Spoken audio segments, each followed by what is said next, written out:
Good morning friends. இந்த கடந்த 2 நாளில் ஒரு பெரிய வலை விஜயை சுற்றி ஒரு வலை பின்னப்படுகிறது.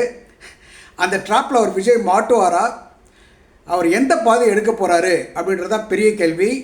பூ பாதையா சிங்கப்பாதையா, சிங்கப்பாதையா பூ பாதையா, பூ பாதைன்னா என்ன பாதைன்னு உங்களுக்கு தெரியும், சிங்கப்பாதைன்னா என்ன பாதைன்னு உங்களுக்கு தெரியும்.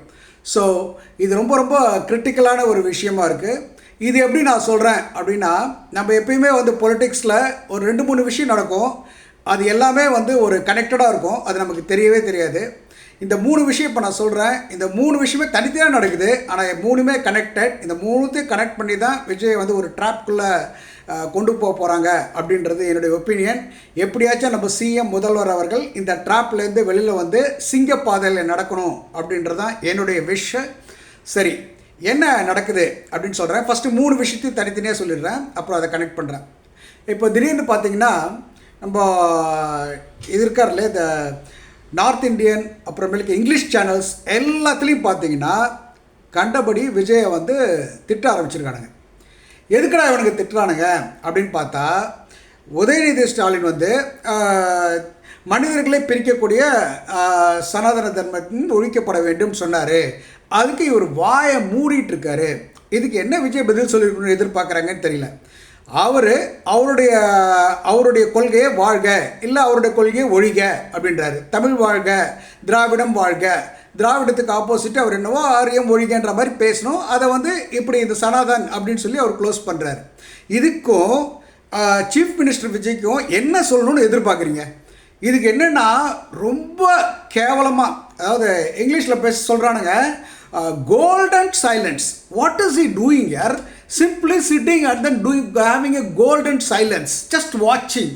இவெல்லாம் என்ன அப்படின்னு கேட்குறாங்க.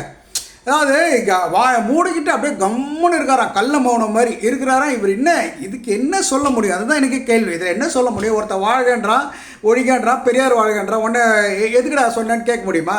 இட் இஸ் ஹிஸ் ஸ்பீச், பேசினா முடித்தான், அவ்வளோதான். இவர் என்ன ஸ்டாண்டர்டு, இவரை போட்டு திட்டுன்னு.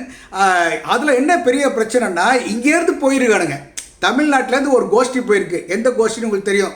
ஒரு சேனல்லையும் டைம்ஸ் நவ், இது ரிப்பப்ளிக்கு, மிரர்ஸ் நவ், என்டிடிவி எல்லாத்துலேயும் போய் ஒரு 2 பேர் நம்ம தமிழ்நாட்டிலேருந்து போய் உட்காந்து அவங்களும் விஜய் இப்படி பேச மாட்டேங்கிறா, அது பேச மாட்டேங்க, ஒரே குறை சொல்லிட்டே இருக்காங்க. இவங்களுக்கெல்லாம் என்ன ஆசை?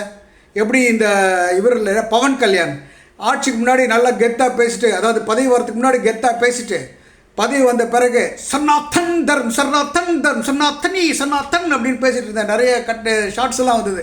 அந்த மாதிரி விஜய் பேசணும் எதிர்பார்க்குறீங்களா? அந்த மாதிரி விஜய் பேச மாட்டார், நான் நிச்சயமாக நம்புகிறேன். பேசக்கூடாது, பேச மாட்டார். எதுக்கு பேசக்கூடாது? பேச மாட்டார். ஓகே, இந்த மாதிரி ஆக்கணும் அப்படின்ற ஒரு ட்ராப்பை இங்கே சைட்லேருந்து விதிக்கிறாங்க. இது ஃபஸ்ட்டு, இது ஒரு தனி என்டிட்டி. இங்கே வருவோம்.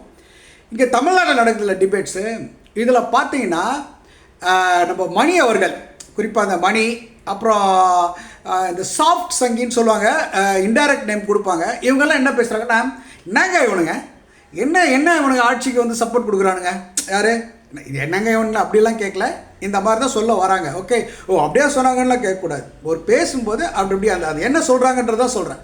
எல்லார்கள் நம்ம மணி உள்பட எல்லாரும்னா, இவனுங்க எப்படிங்க இந்த சப்போர்ட் கொடுத்தானுங்க, இவனுங்க என்ன சப்போர்ட் கொடுக்குறானுங்க, இவங்க வெளியிலே இருப்பாங்களாம், ஒன்றா இருக்க மாட்டாங்களாம்.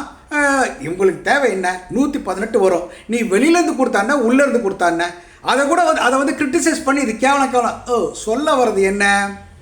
இவங்க இவங்களை விட்டுருங்க.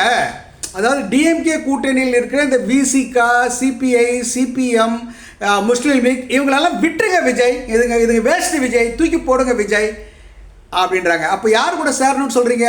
இருக்கிற ஒரு மெகா கட்சி யார்? என்டிஏ. என்டிஏலேருந்து ஒரு குரூப் வரும், அந்த குரூப் எடுத்து வச்சிங்க அப்படின்னு சொல்கிறீங்களா? என்ன பண்ணுறீங்க? டெக்னிக்காக பண்ணுறாங்களாமா. இது இவங்க சொல்கிறதுல என்னென்னா, அது எப்படிங்க, இவங்க எல்லாம் டிஎம்கே கூட்டணியில் இருக்க இவங்க இந்த கட்சி அத்தனையும் கேவலமாக விமர்சிப்பாங்க.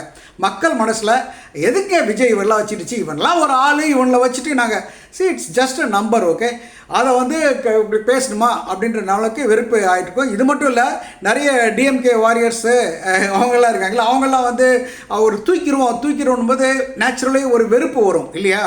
இந்த வெறுப்பை ஏற்றுக்கிட்டு இவனுங்க பண்ணுற விஷத்தை, இவங்க வெறுப்பை காட்டுறாங்க, ஆக்சுவலாக இவங்க விஷத்தை ஏற்றுறாங்க, விஷத்தை ஏற்று பிரிக்கணும்னு. திருமாவளவன்லாம் சாலிடாக இருக்கார். அவரெல்லாம் எப்பயும் இந்த மாதிரி காலவாரி விடுற கோஷ்டிலாம் கிடையாது அப்படின்றது மக்கள் தெரிஞ்சுப்பாங்க, தெரியும்னு நினைக்கிறேன். இது செகண்டு. இப்போ தேர்டு தான் வந்து வேறு லெவல். பாருங்களேன், மூணாவது பெரிய மேட்ரு இப்போ என்ன நடக்குதுன்னா, நம்ம எடப்பாடி பழனிசாமி ஏடிஎம்கேலேருந்து ஒரு குரூப் அப்படியே தனியாக வருது. தனியாக வரவங்களாம் யாரான்னு பார்த்தா வேலுச்சாமி, சிவி சண்முகம், ஜெயக்குமார், எல்லாரும் யார் அப்படின்னு பார்த்தாங்கன்னா, ஒரு சிலர் வந்து சிபிஐ கேஸில் மாட்டினவங்க, ஒரு சிலர் ரொம்ப பெரிய பணக்காரங்க. பட் எல்லாருக்கும் ஒரே ஒரு ஐடென்டிட்டி இருக்குன்னா, க்ளோஸ் அஃபினிட்டி வித் யார் affinity close affinity with centre. So இவங்க வந்து ஒரு குரூப்புன்னு சொல்லிட்டு இந்த குரூப் வந்து தனியாக வந்திருக்காங்க.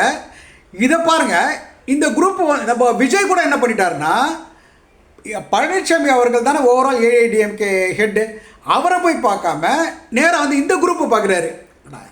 அப்படின்னு தனியாக குரூப் இவங்க வந்து இன்றைக்கி சப்போர்ட் பண்ணுறேன் அப்படின்னு சொல்கிறாங்க. இது வந்து மூணாவது. இது overall north India English channels எல்லாம் ஒரு நரேட்டிவ் செட் பண்ணுறாங்க. நீங்கள் வந்து சனாதன் அப்படின்னு வந்து நம்ம இவர் இருக்கார்ல, நம்ம பவன் கல்யாண் மாதிரி நீங்கள் மாறணும் அப்படின்ற ஒரு ட்ராப் அங்கே விரிக்கிறாங்க.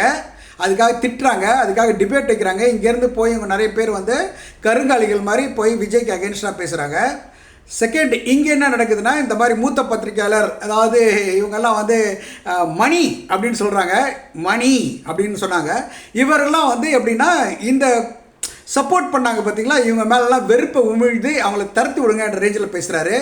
அது அவங்களுக்கு தரத்தி விட்டால் யார் சப்போர்ட்டு அப்படின்ற மாதிரி சிறப்பாக ஏடிஎம்கேலேருந்து ஒரு கட்டு விழுந்தவொன்னே அந்த கட்டு வந்து நான் சப்போர்ட் பண்ணுறேன்னு சொல்லுவது.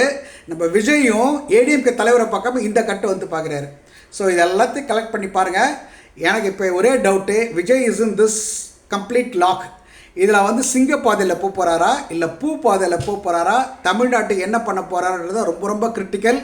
நான் வந்து அவர் சிங்கப்பாதையில் தான் போகணும், அவருக்கு ரியல் சப்போர்ட் கிடைக்கும்ன்றது என்னுடைய ஒப்பீனியன். உங்கள் ஒப்பீனியன் என்ன?